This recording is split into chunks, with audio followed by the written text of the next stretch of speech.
Chegou a hora de falar dos fatos da semana. Vamos lá.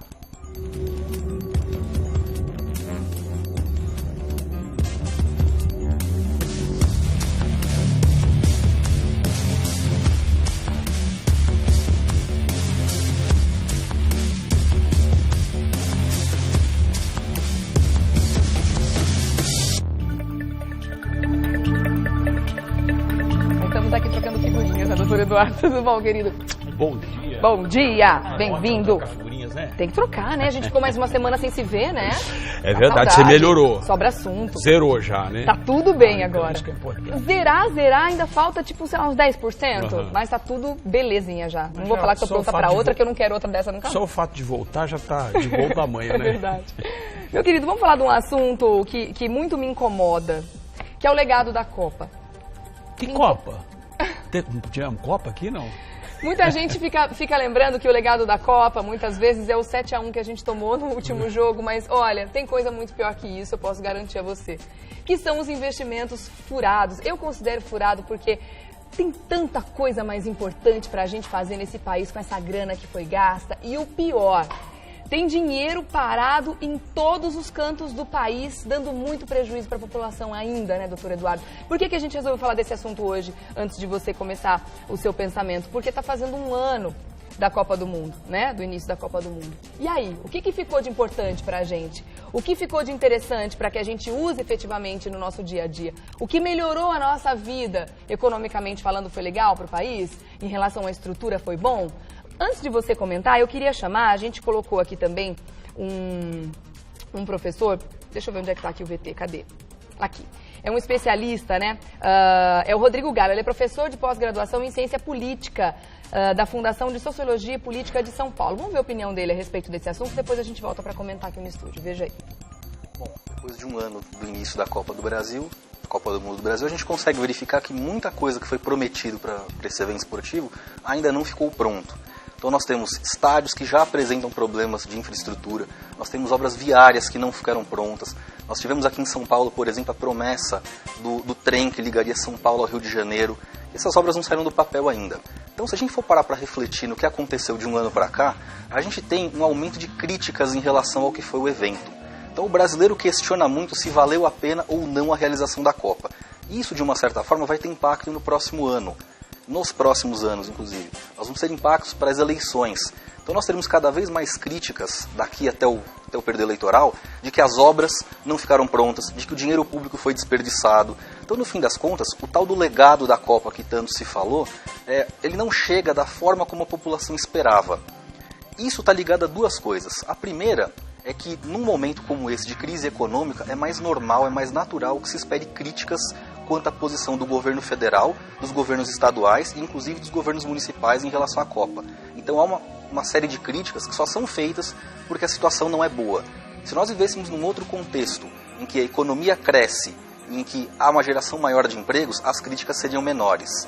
E além disso, a gente tem que lembrar que as pessoas confundem muito o que é política interna e o que é política externa de um país.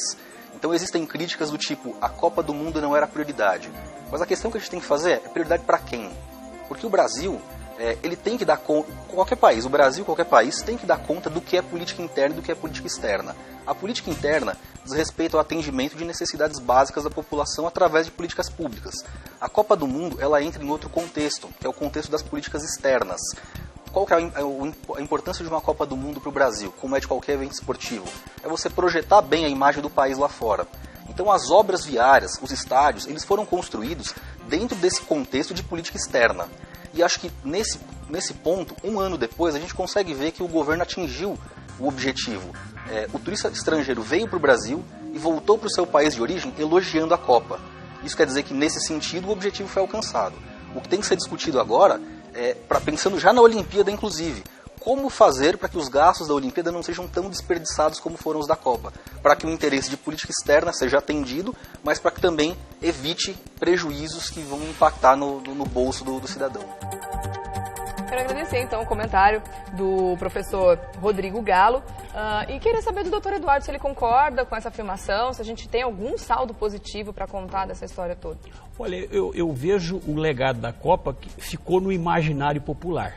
Né? Eu acho que, como você bem disse, é o único legado que ficou o 7-1, que esse vai se perpetuar no tempo. Eternamente. Né? Esse nunca, não precisa nem falar de quem nós perdemos. Esse eu acho. Eu acho que o grande problema com relação à questão do legado, se é que ficou algum legado, o problema é o saldo, ou seja, não só o dinheiro que foi gasto nos estádios, na construção dos 12 estádios, reformas, alguns até dobraram o valor, e esse é um problema bastante sério, porque até agora nós não sabemos exatamente qual é a profundidade da vala, isso nós não sabemos, qual foi a quantidade de dinheiro e se foi dinheiro foi desviado. Eu acho que esse é um ponto que ainda vai ser discutido num determinado momento, porque você sabe que as coisas aqui no Brasil, elas demoram, né? Ou seja, tudo muito retardado, muito atrasado, enfim. Então esse é um problema.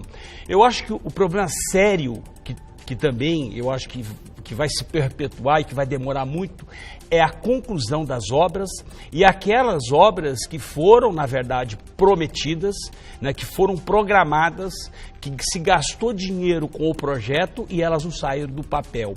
Eu acho que essa é uma coisa muito sensível, por quê? Porque, na verdade, quando você cria uma expectativa, e foi isso que aconteceu, criaram uma expectativa, desenharam, na verdade, um pano de fundo para o Brasil, e que agora nós estamos caindo numa realidade, né, que nada disso existiu e nada disso vai existir. Muitas coisas vão ficar no imaginário popular mesmo. Tem muita coisa que, inclusive, já foi tirada do plano inicial, né? Ainda na questão dos estádios, além desse valor estratosférico que foi gasto, né, você vê a inviabilidade de alguns estádios. Você pega o Mané Garrincha, por exemplo, que está dando 1 milhão de prejuízos por mês.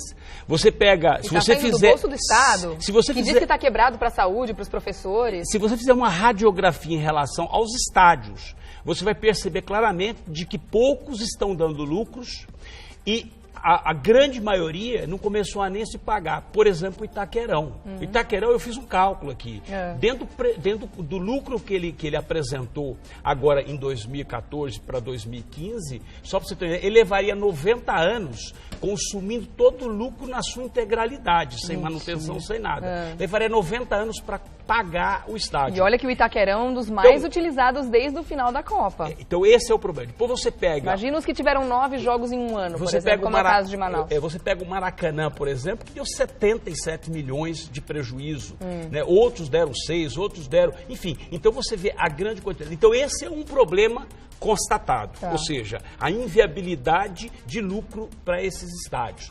Eu acho que uma outra questão também muito sensível é a questão da logística, da estrutura, da infraestrutura que deveria ter sido feita no país. Para a população poder usufruir. Para a população, lógico, metrô, aeroportos, os VLTs, né? Os portos, enfim, os monotrilhos, que tem monotrilhos, por exemplo, se você pegar no Mato Grosso, os trens já chegaram, né? E não tem trilho para circular. Os trilhos até tem, só que na verdade a obra praticamente foi abandonada. Estão prometendo para esse ano para tentar retomar essa questão da obra. Se eu não me engano, no Ceará, o local onde a obra está parada, que seria o local dos trilhos, né? Tem barraco, as pessoas ocuparam, tem gente morando em cima. Então, para continuar a obra, vão ter que desapropriar, mandar essas pessoas embora. Olha, que loucura que é esse país. Então, essa é a radiografia que nós fazemos. Você vê um caso, para mim, que é uma falta de percepção. O maior e melhor aeroporto do país, que é justamente o Galeão, né, tá lá com tapumes. Até hoje. Né? Ou seja, não, na verdade foi até abandonada as obras. E isso acabou sendo até, eu diria, se agravou essa situação com a própria Operação Lava Jato, que muitas das empreiteiras que estavam fazendo... Estão envolvidas na Lava Jato, estavam fazendo obras da Copa. Fazendo obras, né? Elas estão diretamente ligadas a essa questão. Então, esse é o grande problema, ou seja, esse é o legado da Copa. Ou seja, qual foi o legado? Nenhum. Então, em parte, eu discordo um pouco da posição do especialista, porque, na verdade, nós não passamos nada de bom para